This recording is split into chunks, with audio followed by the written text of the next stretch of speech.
श्री स्वामी समर्थ. तुम्हा सर्वांचं आपल्या चॅनलमध्ये मनापासून स्वागत आहे.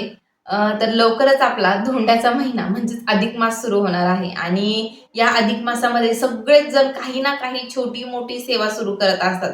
पण ह्या मागच्या 3 वर्षापूर्वी जेव्हा अधिक मास आला होता तेव्हा मला काही प्रेग्नन्सी वगैरे नव्हती आणि त्या अधिक मासामध्ये तो भगवान विष्णूसाठी समर्पित महिना आहे. अत्यंत पवित्र महिना आहे. असं म्हटलं जातं की जीही आपण सेवा करू त्या सेवेचं फळ जे आहे आपल्याला त्वरित मिळतं आणि अखंड राहतं. आणि ह्या गोष्टीचाच विचार करून मी मागच्या धोंड्यामध्ये पुरुषोत्तम मासमध्ये संतान प्राप्तीसाठी काही सेवा केल्या होत्या. आज मला त्याच तुमच्यासोबत शेअर करायच्या. हो, लक्ष्मी प्राप्ती असो, भगवान विष्णूचा महिना असो, सगळं आहे.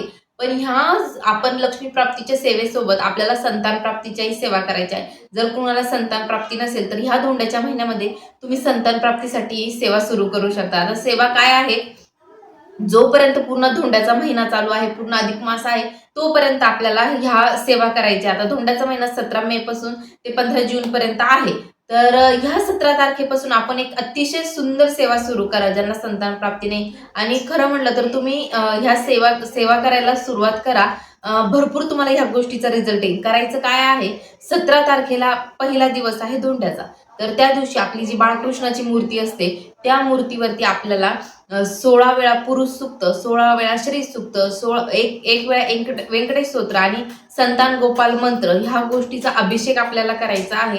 आणि हा अभिषेक तुम्ही जसं जसं कराल ते तीर्थ आपल्या दोघं नवरा बायकोंना घ्यायचा आहे. आपण प्रत्येक एकादशीला ही सेवा करत असतो. तर आपल्याला धोंड्याच्या महिन्यातही ही सेवा करायची आहे. आणि तुम्ही कसं होतं की आपण जर ही सेवा केली तर याचं जे आपल्याला आहे त्वरित फळ फळ लवकर मिळतं. आणि आपल्याला संतान प्राप्ती आपण नॉर्मली दिवसामध्ये ह्या सेवा करतो, पण हा धोंड्याचा महिना जो आहे तो विशेष आहे. आणि ह्या याच्यात जर तुम्ही सेवा केल्या तर तुम्हाला त्याचं त्वरित फळ भेट. आता भगवान विष्णूची पण सेवा होत आहे आपली, आपण ही सेवा करतोय आणि आपल्याला प्लस संतान प्राप्तीच्याही सेवा होते. तर सगळ्यात पहिले तुम्हाला काय करायचं आहे? संकल्प घ्यायचा आहे. तुम्हाला किती दिवस अखंड धोंड्याचा महिना तुम्ही ही सेवा करा. फक्त तुमचे पिरियड्सचे 4-5 दिवस सोडून द्या आणि परत सुरू करा. ज्यांना 17 तारखेला करणं शक्य नाहीये त्यांनी धोंड्याच्या महिन्यात कधीही ही सेवा सुरू करा. संकल्प करायचा, तुमचं नाव काय, गोत्र वगैरे सगळं बोलायचं, तुम्ही कशासाठी सेवा करता आहात, तुमची मी ह्या महिन्यामध्ये पूर्ण सेवा करेल, फक्त मला संतान प्राप्ती होऊ द्या, मी तुमची अखंड सेवेकरी राहील. भरपूर अशा ज्या तुमच्या जे आणि मी एक सांगू का, संकल्प करताना इतका अर्थतेने संकल्प करा. ज्या गोष्टी तुमच्या मनामध्ये आहेत त्या सगळ्या त्या संकल्पामध्ये सांगा. एकदम पूर्ण व्यक्त व्हा. असं नाही की बाबा इथे एवढं एवढं लिहिलं आहे या एवढंच संकल्पात बोलायचं. मी नेहमी सांगते की संकल्पामध्ये जेवढं तुमच्या मनामध्ये आहे, जेवढा तुम्ही त्रास सहन केलाय, सगळ्या गोष्टी तिथे संकल्पामध्ये सांगा. आणि तो संकल्प बघा किती फलदायी होतो. तर ह्या गोष्टी करायच्या. आणि आता नियम काय आहे? नियम कुठल्याच नाहीये, फक्त मांसाहार वर्ज्य करायचा आहे. तुम्ही ब्रह्मचर्य पण नाही पाळायचे, कारण की आपण सेवा संधान प्राप्तीसाठी करतोय. ब्रह्मचर्य नाही पाळायची, ना खाण्यापिण्याचे नियम, कसलेच नियम नाहीये.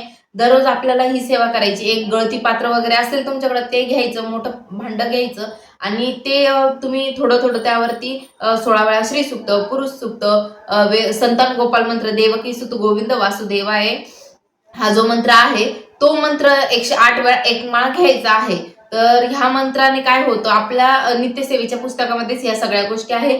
तुम्ही हा अधिक मास जाऊ देऊ नका. ज्यांना संतान प्राप्ती हवी आहे त्यांनी कृपया करून ह्या अधिक मासामध्ये ह्या सेवा करा. तुम्हाला नक्कीच रिझल्ट भेटेल, कारण की ह्या सेवेचा अनुभव स्वतः मी घेतलाय. मी तुम्हाला खरं सांगते, आता मोठेपणा नाही सांगणार, पण मी कोणताच असा विशेष दिवस जो आहे तो जाऊ देत नव्हते संतान प्राप्तीच्या सेवेसाठी. मला जी तोडकी मोडकी छोटी मोठी संतान प्राप्तीसाठी सेवा करता येत होती ना, तर ती मी करायची. आता अजूनही संतान प्राप्तीसाठी सेवा आहे, त्या मी तुम्हाला नेक्स्ट व्हिडिओमध्ये, ज्या मी स्वतः केल्या, ज्याचा मला खूप रिझल्ट आला, तर त्याही मी तुम्हाला नेक्स्ट व्हिडिओमध्ये नक्की सांगेल. तोपर्यंत ह्या सेवा सगळ्यांनी नक्की करा. अजून काही तुमचे प्रश्न असतील तर नक्की कमेंटमध्ये विचारा. व्हिडिओ आवडला असेल तर लाईक, शेअर, सबस्क्राईब करा.